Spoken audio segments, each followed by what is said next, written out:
ಗರ್ಭಗುಡಿ IVF centre ನಿಮಗಾಗಿ ತಂದಿದೆ ಪರಿಪೂರ್ಣ ಆಫರ್. ಐವಿಎಫ್ ಚಿಕಿತ್ಸೆ ಮೇಲೆ ಬರೋಬ್ಬರಿ 1 ಲಕ್ಷ ರುಗಳ ಭಾರಿ ರಿಯಾಯಿತಿ. ಆಫರ್ ಪಡೆಯಲು 9449449448ಗೆ ಕಾಲ್ ಮಾಡಿ. ಕೊಲೆ ಆರೋಪಿ ದರ್ಶನ್ಗೆ ಸರ್ಜರಿಯ ಸಂಕಷ್ಟ ಮಾತ್ರ ತಪ್ತಾ ಇಲ್ಲ.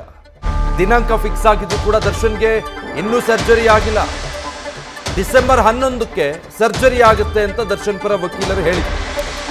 2 ದಿನ ಆಗೋಯ್ತು, ಇವತ್ತು 13, ಇನ್ನೂ ಕೂಡ ಸರ್ಜರಿ ಆಗಿಲ್ಲ. ದರ್ಶನ್ ಮಾನಸಿಕವಾಗಿ ಸಿದ್ಧವಾಗಿಲ್ಲ ಅಂತ ಆಸ್ಪತ್ರೆಯ ಸಿಬ್ಬಂದಿ ಹೇಳ್ತಿದ್ದಾರೆ. ದರ್ಶನ್ ರಕ್ತದ ಒತ್ತಡದಲ್ಲಿ ಏರುಪೇರಾಗಿದೆ ಅನ್ನೋ ಕಾರಣ ಕೊಟ್ಟಿದ್ದಾರೆ. ಸೊ ಇದೆಲ್ಲವನ್ನು ನೋಡ್ತಾ ಇದ್ರೆ ಹಲವು ಅನುಮಾನಗಳಿಗೆ ಇದು ಕಾರಣ ಆಗ್ತಾ ಇದೆ. ಡೀಟೇಲ್ಸ್ ಕೊಡ್ತಾರೆ ಪ್ರಜ್ವಲ್. ಈಗ ಒಂದು ಮಧ್ಯಂತರ ಜಾಮೀನಿಗೆ ಅವರು ವಾದ ಮಾಡಿದ್ದೆ ಆರೋಗ್ಯದ ವಿಚಾರ, ಬೆನ್ನು ನೋವು ತೀವ್ರವಾಗಿದೆ, ಸರ್ಜರಿ ಆಗಬೇಕು ಅಂತ. 6 ವಾರಗಳ ಜಾಮೀನು ಸಿಕ್ಕ ಮೇಲೆ ಅದಕ್ಕೆ ಇದುವರೆಗೂ ಸರ್ಜರಿ ಆಗಲೇ ಇಲ್ಲ. ದಿನಾಂಕ ನಿಗದಿ ಆಯಿತು, ಬಟ್ ಅದು ಮುಂದೂಡಿಕೆ ಆಗಿದೆ. ಸಂಕಷ್ಟ ತರಬಹುದಾ ಇದು?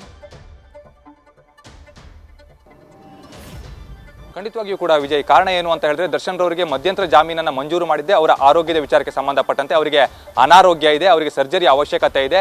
ಅಷ್ಟೇ ಅಲ್ಲದೆ ಅವರು ಬೆನ್ನೋವಿನಿಂದ ತೀವ್ರವಾಗಿ ಬಳಲ್ತಾ ಇದ್ದಾರೆ. ಆ ಒಂದು ಸಮಯದಲ್ಲಿ ಅವ್ರನ್ನ ಜೈಲಿನಲ್ಲಿ ಇಡಲಿಕ್ಕೆ ಸಾಧ್ಯವಾಗೋದಿಲ್ಲ. ಹಾಗಾಗಿ ಅವರಿಗೆ ಟ್ರೀಟ್ಮೆಂಟ್ನ ಅವಶ್ಯಕತೆ ಇದೆ ಅನ್ನುವಂಥ ಒಂದು ವಿಚಾರವನ್ನು ಕೋರ್ಟ್ನ ಗಮನಕ್ಕೆ ತಂದು ಅನಂತರದಲ್ಲಿ ಅವರಿಗೆ ಮಧ್ಯಂತರ ಜಾಮೀನನ್ನು ಕೂಡ ನೀಡಿ ಕೋರ್ಟ್ ಆದೇಶವನ್ನು ಮಾಡಿರುತ್ತೆ. ಆದರೆ ಇಲ್ಲಿಯವರೆಗೂ ಕೂಡ ಯಾವುದೇ ರೀತಿಯಲ್ಲಿ ಸರ್ಜರಿ ಆಗಿಲ್ಲ ಅನ್ನುವಂಥ ಒಂದು ಮಾಹಿತಿ ಏನಿದೆ ಅದು ಲಭ್ಯವಾಗ್ತಾ ಇರುವಂಥದ್ದು. ಈ ಒಂದು ಸರ್ಜರಿ ಆಗದೆ ಇರೋದ್ರಿಂದಾಗಿ ಸಾಕಷ್ಟು ಸಂಕಷ್ಟವೂ ಕೂಡ ದರ್ಶನ್ ರವರಿಗೆ ಎದುರಾಗಬಹುದು. ಕಾರಣ ಏನು ಅಂತ ಹೇಳಿದ್ರೆ ಇವತ್ತಿನ ದಿನ ಅದರ ಬಗ್ಗೆ ಕೂಡ ಪ್ರಸ್ತಾಪ ಆಗುವಂಥ ಒಂದು ಸಾಧ್ಯತೆಗಳು ಕೂಡ ಇರುತ್ತೆ. ಯಾಕೆ ಅಂತ ಹೇಳಿದ್ರೆ ಇವರು ಮಧ್ಯಂತರ ಜಾಮೀನನ್ನು ಪಡೆದಿದ್ದೇ ಆ ಶಸ್ತ್ರಚಿಕಿತ್ಸೆಯನ್ನು ಮಾಡ್ಕೊಳ್ಬೇಕು, ಬೆನ್ನು ನೋವಿದೆ, ಹಾಗಾಗಿ ಅವೆಲ್ಲ ಒಂದು ಕಾರಣಗಳನ್ನ ಕೊಟ್ಟಿದ್ರು. ಆದರೆ ಇದು ಯಾವ ಒಂದು ವಿಚಾರದಲ್ಲೂ ಕೂಡ ಅವರು ಸರಿಯಾಗಿ ನಡೆದುಕೊಳ್ತಾ ಇಲ್ಲ, ಕೋರ್ಟ್ಗೂ ಕೂಡ ಸರಿಯಾದಂಥ ಮಾಹಿತಿಯನ್ನು ನೀಡಿಲ್ಲ ಅನ್ನುವಂಥ ರೀತಿಯಲ್ಲೂ ಕೂಡ ವಾದ ಆಗುವಂಥ ಒಂದು ಸಾಧ್ಯತೆ ಇರುತ್ತೆ. ಅಷ್ಟೇ ಅಲ್ಲದೆ ಈಗಾಗಲೇ ರೆಗ್ಯುಲರ್ ಜಾಮೀನು ಏನಿದೆ ಅದು ಇವತ್ತಿನ ದಿನ ತೀರ್ಪು ಹೊರಬರಲಿಕ್ಕಿರುವಂಥದ್ದು. ಆ ಒಂದು ನಿಟ್ಟಿನಲ್ಲಿ ಇವರು ಮಧ್ಯಂತರ ಜಾಮೀನು ಅಂದರೆ ರೆಗ್ಯುಲರ್ ಜಾಮೀನು ಸಿಕ್ಕಂತ ನಂತರದಲ್ಲೇ ಹಾಗಾದರೆ ಆಪರೇಷನ್ ಮಾಡ್ಕೊಳ್ಬಹುದು, ಅಥವಾ ಒಂದೊಮ್ಮೆ ರೆಗ್ಯುಲರ್ ಜಾಮೀನು ಏನಾದ್ರು ಸಿಗದೇ ಇದ್ದಂಥ ಪಕ್ಷದಲ್ಲಿ ಮತ್ತೆ ಅಂದರೆ ಟ್ರೀಟ್ಮೆಂಟ್ ಬೇಕು ಅನ್ನುವಂಥ ಉದ್ದೇಶದಿಂದಾಗಿ ಮತ್ತೆ ಮಧ್ಯಂತರ ಜಾಮೀನನ್ನೇ ಮುಂದುವರಿಸುವಂಥ ಒಂದು ಪ್ರಯತ್ನವನ್ನು ಮಾಡ್ತಾ ಇದ್ದಾರೆ ಅನ್ನುವಂಥ ಒಂದು ಅನುಮಾನ ಕೂಡ ಇಲ್ಲಿ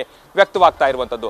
ಈಗಾಗಲೇ ಡಾಕ್ಟರ್ ವೈದ್ಯಕೀಯ ವಲಯದಲ್ಲೂ ಕೂಡ ಒಂದು ಮಾತುಗಳು ಕೇಳಿ ಬರ್ತಾ ಇರುವಂಥದ್ದು ಏನು ಅಂದರೆ ಆಸ್ಪತ್ರೆಯಿಂದ ಯಾವುದೇ ಅಂದರೆ ಅವರು ಮಾನಸಿಕವಾಗಿ ಸಿದ್ಧವಾಗಿಲ್ಲ, ರಕ್ತದ ಒತ್ತಡ ಹೆಚ್ಚು ಕಡಿಮೆ ಇದೆ, ಹಾಗಾಗಿ ಅವರಿಗೆ ಶಸ್ತ್ರಚಿಕಿತ್ಸೆಯನ್ನು ಮಾಡಲಿಕ್ಕೆ ಸಾಧ್ಯವಾಗ್ತಾ ಇಲ್ಲ ಅನ್ನುವಂಥ ಒಂದು ಮಾತುಗಳು ಕೂಡ ಕೇಳಿ ಬರ್ತಾ ಇದೆ.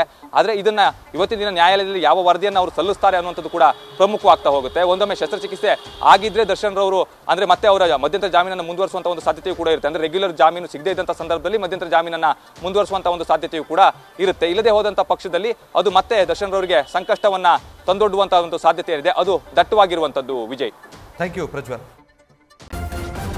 ನ್ಯೂಸ್ ಫಸ್ಟ್ ನಿರ್ಭೀತಿಯಿಂದ ನಿಮ್ಮ ಪರವಾಗಿ.